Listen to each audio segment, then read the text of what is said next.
Alright, आगे चलते हैं। तो मैंने आपको डायवर्सिटी ओनरशिप कंट्रोल के बारे में बता दिया। अब हम चलते हैं जी आगे की। कंपनी दो तरह की हो सकती हैं। जब आप, वो एक होती है जी, इसको हम बोलते हैं जी private limited company, private limited company, और एक हमारे पास है जी पब्लिक लिमिटेड कंपनी। तो there are many students who get confused, क्या कि सर प्राइवेट लिमिटेड कंपनी मतलब प्राइवेट सेक्टर में और पब्लिक लिमिटेड कंपनी मतलब पब्लिक सेक्टर में। तो दिस इज एब्सोल्युटली रॉन्ग, ऐसा नहीं है। प्राइवेट का वर्ड किसी वजह से आ रहा है और पब्लिक का वर्ड भी किसी वजह से आ रहा है। दोनों है लिमिटेड। लिमिटेड कंपनी मैंने आपको बता दिया क्या होती है और वो कैसे काम करती है, कैसे शुरू होती है। अब आपको देखना ये है कि जो प्राइवेट लिमिटेड कंपनी है वो प्राइवेट इसलिए है कि आप जो शेयर इशू करते हैं ना, issue of share to family and friends, आप सिर्फ फैमिली और फ्रेंड्स को शेयर इशू कर सकते हैं। मतलब ये कि आप जनरल पब्लिक को शेयर इशू नहीं कर सकते। जनरल पब्लिक का मतलब क्या है? जनरल पब्लिक का मतलब है कि वो लोग जिनको आप नहीं भी जानते। क्यों नहीं कर सकते? क्योंकि you can not advertise your shares. मतलब कि आप अखबार में इश्तिहार दें कि we have formed a company, anybody interested can buy the shares of our company. तो इस तरह से आप अगर कर लें तो आउटसाइडर्स भी आपसे शेयर बाय करके शेयर होल्डर बन सकते हैं। प्राइवेट लिमिटेड कंपनी में ऐसा नहीं हो सकता, आपको अलाउड नहीं है लीगली। दूसरा, आपको क्या करना पड़ता है, शेयर्स बिकते कहाँ पर हैं? शेयर्स जहां बिकते हैं ना, वो एक मार्केट है और उसके लिए हम वर्ड इस्तेमाल करते हैं स्टॉक एक्सचेंज। ये बात आपने याद रखनी है, stock exchange. Stock exchange is a market where shares are bought and sold. आपने शेयर बेचने हैं, आप पहले से शेयर होल्डर हैं, पैसे चाहिए या आपको खरीदने हैं, तो आप यहीं से खरीदेंगे। अगर मैं बात करूं पब्लिक लिमिटेड कंपनी की, तो मैं यहां पर साथ ये भी बता रहा हूं कि issue of shares to general public, ये एक डिफरेंस है दोनों में कि शेयर दोनों इशू करते हैं, लेकिन प्राइवेट लिमिटेड कंपनी जो है वो स्टॉक एक्सचेंज में शेयर नहीं बेच सकती। वहां तो बहुत लोग आते हैं इन्वेस्टमेंट के लिए। जब ये नहीं कर सकते तो ये किसी आउटसाइडर को शेयर कैसे बेचेंगे? एडवर्टाइज ये नहीं कर सकते। I am not talking about advertisement of a product, no, I am talking about advertisement of shares. वो नहीं कर सकते। और स्टॉक मार्केट में आप बाजार में बेच भी नहीं सकते। स्टॉक एक्सचेंज या स्टॉक मार्केट एक बाजार है ना। तो फिर आउटसाइड वर्ल्ड को पता कैसे चलेगा कि आपकी कंपनी है और आप शेयर बेच रहे हैं? पता चल सकता है? No no. तो उसके लिए फिर आप क्या करते हैं कि आप फिर अपने जो कॉन्टैक्ट्स हैं उनको इस्तेमाल करते हैं। अपनी फैमिली में किसी को कह देते हैं, फैमिली एंड फ्रेंड्स मैंने नहीं लिखा, फैमिली एंड फ्रेंड्स। अपने फ्रेंड्स को कहते हैं यार कोई बंदा इंटरेस्टेड हो तो बताओ यार, शेयर खरीद सकता है मेरी कंपनी के। फैमिली में किसी को कह दिया, दोस्त यारों को कह दिया। तो फिर आप यही तरीका इस्तेमाल करेंगे। इस वजह से प्राइवेट कंपनी जो है वो सिर्फ अपने फैमिली और फ्रेंड्स को ही शेयर बेच सकती है। सर, वो क्यों एडवर्टाइज नहीं कर सकते पब्लिक में? क्योंकि लीगली अलाउड नहीं है, उनकी रिस्ट्रिक्शन होती है एक तो कि इससे ज्यादा कैपिटल वो रेज नहीं कर सकते। और जो पब्लिक लिमिटेड कंपनी है, अगर आपने ज्यादा शेयर रेज करने हैं और आपको आउटसाइड पार्टीज भी चाहिए हैं कि वो भी इन्वेस्ट करें, तो फिर आप पब्लिक लिमिटेड कंपनी फॉर्म करें। अगर आप फॉर्म करते हुए जो लीगल रिक्वायरमेंट मैंने आपको बताया था पहले आप फुलफिल करते हैं, तो उसमें आपको बताना है कि as a company you will be registered as public limited company और private limited company. Once you take the decision कि हमने प्राइवेट लिमिटेड कंपनी फॉर्म करनी है, तो फिर आपके पास ये वाला ऑप्शन अवेलेबल नहीं होता, राइट? यस। और अगर पब्लिक लिमिटेड कंपनी आप फॉर्म करते हैं तो फिर आपके पास ये ऑप्शन अवेलेबल होता है। और ये एक बहुत बड़ा एडवांटेज है क्योंकि इसमें आप बहुत जल्दी अपने शेयर सेल कर पाएंगे, क्योंकि बहुत से लोग आएंगे खरीदने के लिए और आप जल्दी से फाइनेंस रेज करके अपने बिजनेस को स्टार्ट कर सकते हैं। या आपको एक्सपेंशन के लिए पैसा चाहिए तो वो भी आपको जल्दी मिल जाएगा। तो जबकि प्राइवेट लिमिटेड कंपनी में टेक्स टाइम कि कोई फ्रेंड या फैमिली का बंदा जो है वो विलिंग हो आपकी कंपनी में इन्वेस्ट करने के लिए और आपकी कंपनी के शेयर खरीदना चाहता हो। अच्छा, दूसरी बात आपने याद रखनी है कि, और इसीलिए ये जितने आपको बड़ी कंपनीज नजर आती है ना, मल्टीनेशनल कंपनीज, टोयोटा को ले लो, होंडा, पेप्सी, कोका कोला वगैरह, जितनी बड़ी आपको नजर आएंगी, ये आपको पब्लिक लिमिटेड कंपनीज नजर आएंगी। Because there is no end when it comes to issue of share. जितने मर्जी शेयर इशू करते जाएं, और अपने कैपिटल को जितना मर्जी आप रेज करते जाएं। प्राइवेट में चूंकि लिमिट है कि आप एक हद से ज्यादा शेयर होल्डर्स भी ऐड नहीं कर सकते, ये वेरी करता है फ्रॉम कंट्री टू कंट्री। तो इसलिए बड़ी कंपनी जो होती हैं वो पब्लिक लिमिटेड कंपनीज होती हैं और छोटी रिलेटिवली कंपनीज प्राइवेट होती हैं। अच्छा, ये एक और ये डिफरेंस है। फिर आपको पता है पब्लिक कंपनी अगर बड़ी होगी तो उसको इकोनॉमीज ऑफ स्केल भी आएगा, वो बल्क बाइंग भी करेगा, कॉस्ट कम होगी। फिर एक बिजनेस जब बड़े स्केल पे ऑपरेट करता है तो उसकी रेपुटेशन फार बेटर होती है कंपेयर टू स्मॉलर कंपनी के। ये तो वर्ल्ड ओवर ऑपरेट करती है, इमेजिन करो ना, ऐसे ही होता है। टोयोटा होंडा को पूरी दुनिया क्यों जानती है? क्योंकि पूरी दुनिया में ऑपरेट करते हैं, ऐसे ही है ना। Yes. तो उनकी रेपुटेशन भी ज्यादा होती है, कस्टमर्स भी ज्यादा होते हैं और उनकी सेल्स प्रॉफिट वगैरह भी ज्यादा होता है, इकोनॉमी ऑफ स्केल तो अचीव होता ही होता है। तो ये हमें समझ आती है, प्राइवेट का वो हिसाब नहीं होता। अच्छा, पब्लिक लिमिटेड कंपनी में चूंकि नंबर ऑफ शेयर्स अनलिमिटेड हो सकते हैं तो उसमें वो इशू आता है। कौन से वाला? जो मैंने आपको बताया था, divorce between ownership and control. Between ownership and control मतलब कि उसमें चाहे जिस बंदा ने कंपनी शुरू की है, जो फर्स्ट डायरेक्टर बन भी गया या प्रमोटर बन भी गया, एक टाइम आएगा कि वो भी मेजॉरिटी शेयर्स अपने पास नहीं रख पाएगा। मतलब कि वो कब तक खरीदेगा? वो शेयर इशू होते जा रहे हैं, तो टाइम आ जाएगा when that person will be holding less than 50% share, और जैसे ही उसके शेयर 50% से कम होंगे, फिर जब एनुअल जनरल मीटिंग होगी और बोर्ड ऑफ डायरेक्टर्स का डिसाइड किया जाएगा, तो फिर मेरा ख्याल है कि जो दूसरे शेयर होल्डर्स हैं वो इसको रूल आउट कर देंगे। और वो क्योंकि कोई भी शेयर होल्डर नहीं चाहता, दूसरे शेयर होल्डर, कि कोई बंदा share holder board of director भी बन जाए। पता है क्यों?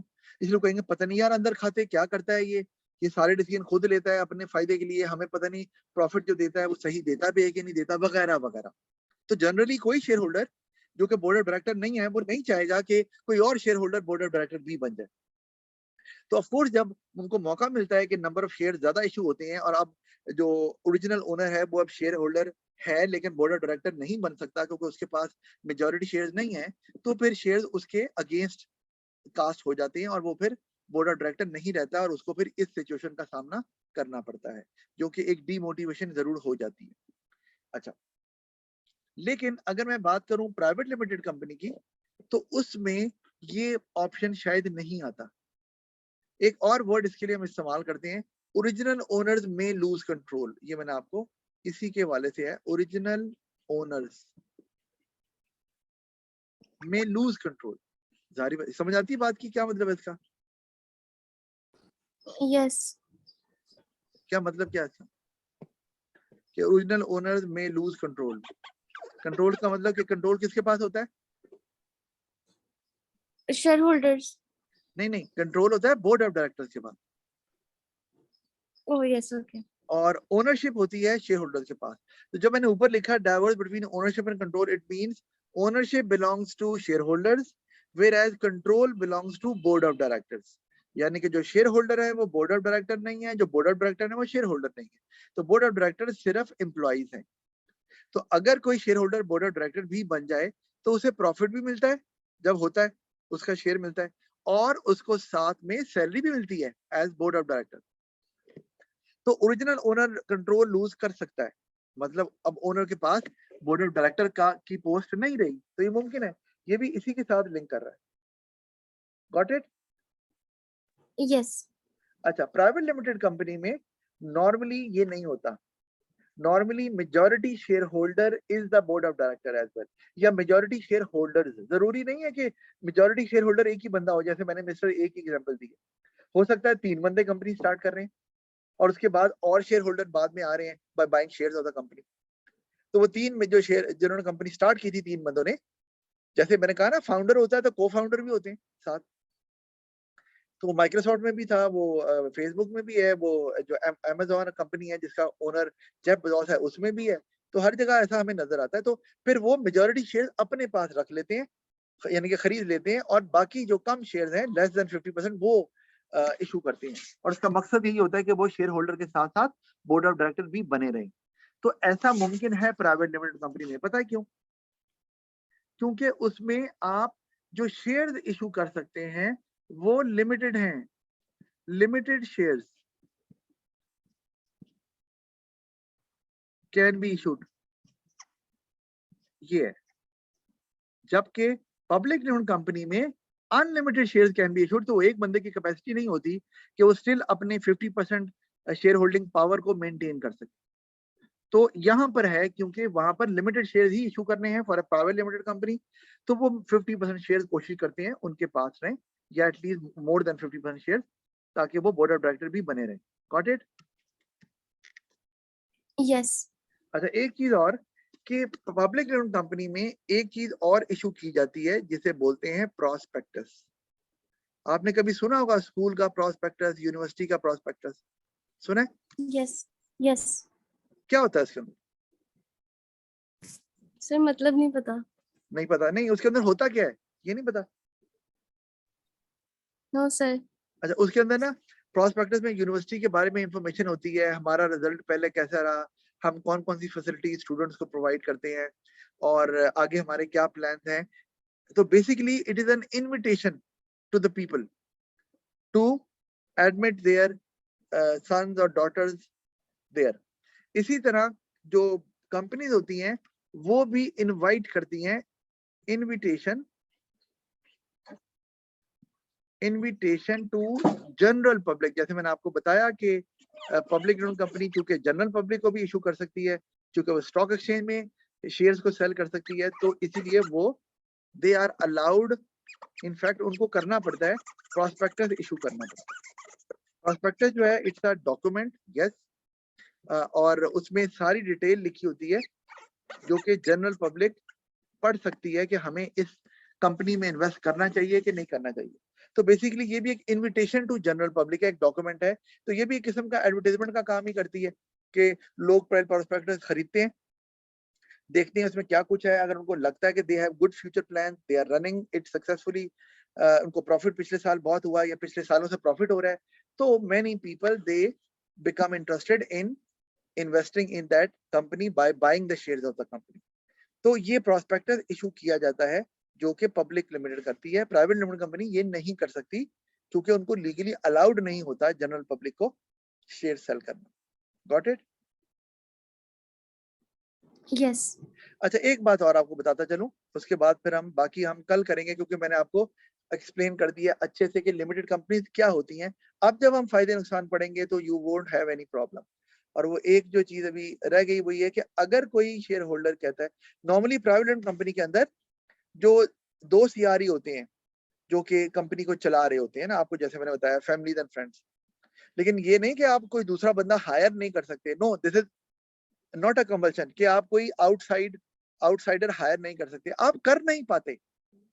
प्रॉब्लम ये है क्योंकि आप एडवर्टाइज नहीं कर सकते शेयर्स की, स्टॉक एक्सचेंज में आप लिस्ट नहीं कर सकते। ये एक वर्ड इस्तेमाल होता है लिस्टिंग। लिस्टिंग का मतलब है कि जब आपके शेयर स्टॉक एक्सचेंज में लिस्ट हुए होते हैं, यानी कि कोई बंदा जब आता है, यार मैंने शेयर खरीदने किसी कंपनी के, तो उसको एक लिस्ट नजर आ रही होती है जहां पे शेयर्स चल रहे होते हैं कंपनीज के और उनकी वैल्यू चल रही होती है कि इस कंपनी के शेयर जो है ना, they are being offered for sale और उनकी ये प्राइस चल रही है, तो लोग फिर अपने हिसाब से उनको बाय कर लेते हैं।